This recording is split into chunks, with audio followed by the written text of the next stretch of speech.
안녕하세요. 조비로 은퇴를 꿈꾸는 남자 조은나입니다. 오늘은 2024년 10월 19일 토요일입니다. 에어택시 확보 못해 대화동 버티포트 착공 미뤄져란 제목으로 고양신문에 오늘 올라온 기사입니다. 발췌로 보면 국토부는 2020년 6월 KUAM 상용화 로드맵을 내놓으면서 상용화 목표 연도를 2025년으로 정했습니다. 이를 위해 국토부는 작년 5월 UAM 2단계 수도권 실증 노선으로 킨텍스에서 김포공항 14km 구간을 확정했는데, 킨텍스 인근 대화동 2707번지 일대 UAM 기체가 안전하게 수직 이착륙할 수 있는 공간인 버티포트를 올해 5월에 착공한다고 계획을 발표했었답니다. 하지만 상용화가 목표 연도가 내년으로 다가왔지만 UAM 기체가 이착륙할 버티포트의 착공 시기를 확정하지 못하고 있는데, 그 이유는 고양시 드론 산업팀 담당자는 버티포트 착공 이전에 기체가 국내에 들어와 테스트를 절차를 밟아야 하는데 아직 기체가 국내에 들어오지 않았다고 합니다.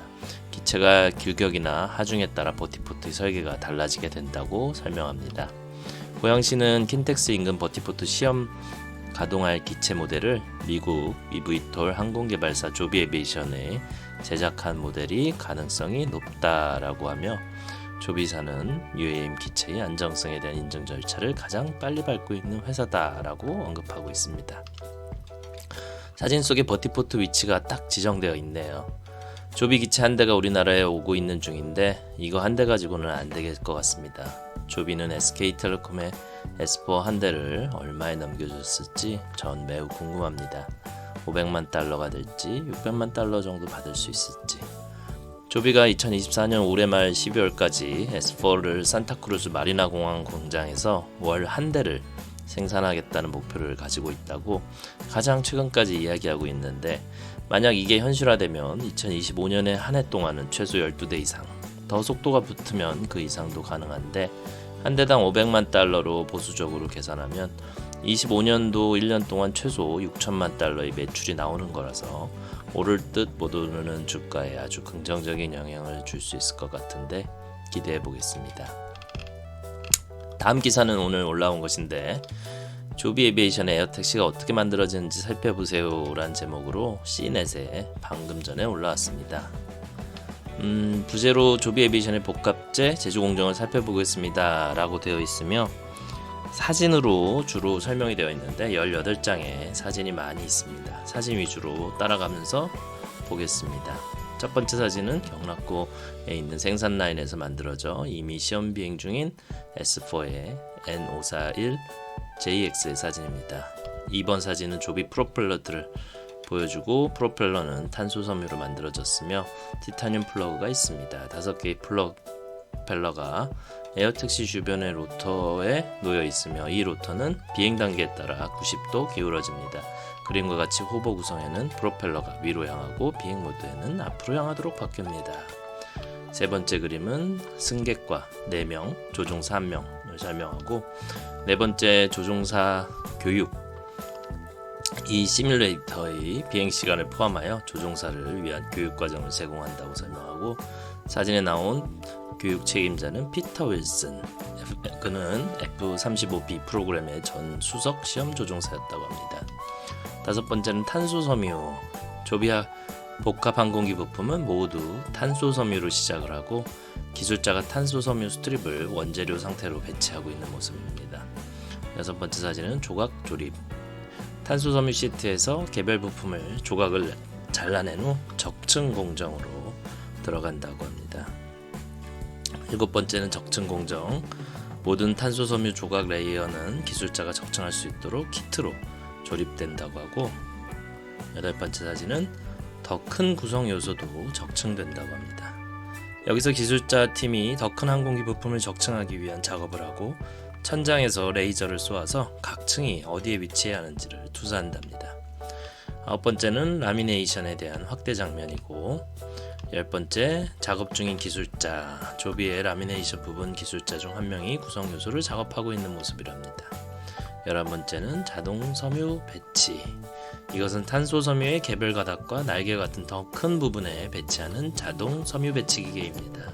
요거를 조비가 아마 2세대 갖고 있다고 저번에 내용에서 본 것 같습니다. 12번째는 오토클레이브 준비. 각 파트가 라미네이트 된 후 오토클레이브라고 큰 기체가 다 들어갈 만한 거대한 체인버에 들어가서 구워지는 겁니다. 13번째는 초음파 검사 및 검사. 오토클레이브에 조리한 후 이 기계는 각 조각에 물을 분사해서 부품의 결함이 있는지를 알아낸다고 합니다. 14번째, 이륙 준비 완료. 2025년에 상업 비행을 준비할 것으로 예상하고 미국, 두바이 전 세계 지역에서 규제 승인을 신청했습니다. 15번째는 경량 프로펠러를 설명하고 있고 각 프로펠러는 가볍고 음향을 염두에 두고 설계되었는데 전기 추진 장치와 결합된 프로펠러는 호버링 및 비행 시 상공기를 조용하게 만든답니다. 16번째, 조종 장치 뒤에서 찍은 사진인데 저자는 택시를 조종할 자격증은 없지만 생산 프로토타입 조종 장치에 앉을 수 있었답니다. 17번째는 스케일을 비교해주는 사진으로 대부분 헬리콥터 달리 항공기 바로 앞까지 걸어갈 때까지 몸을 숙일 필요가 없을 것이다. 참고로 저는 6비트에 약간 못 미칩니다. 헬리콥터는 헬기 프로펠러를 미리 구동을 시켜야 되지만 전기로 하기 때문에 조비 S4는 미리 프로펠러를 돌릴 필요가 없을 것입니다. 18번째, 시험 비행. 이륙을 기다리는 생산 프로토타입 중 하나라고 저자는 이야기했지만 저건 생산 프로토타입이 아니라 사전 제작 프로토타입으로 은퇴하고 수소 에너지, 전지 에너지로 개량한 우리의 자랑스러운 542 BJ죠. 조비에 대해 너무 많은 것을 아는 것 같습니다. 모틀리풀에서 조비 기사를 읽다 보니 중간에 엔비디아 이야기가 한 줄 나옵니다. 엔비디아가 2005년에서 4월 15일에 이 목록을 만들었을 때를 생각해 보십시오 하면서 추천 시점에 $1000를 투자했으면 75만 2,838달러를 갖게 됩니다. 물론 결과론적인 이야기지요. 2005년이면 20년 가까이 된 전인데 3프로에서 하워드 막스와의 대화를 보았는데 투자의 구루답게 자신에 맞는 자신만의 투자 철학을 세우는 것이 중요한 거고 그 원칙을 잘 지켜나갈 수 있는 것 또한 중요한 것 같다는 생각이 듭니다. 미래를 예측할 수 없으므로 미래에 자신이 생각한 것처럼 되지 않더라도 그것을 받아들일 줄 아는 마음가짐이 필요하다는 것이 그가 한 말 중에 기억에 남는 말입니다. 오늘도 조비 화이팅입니다.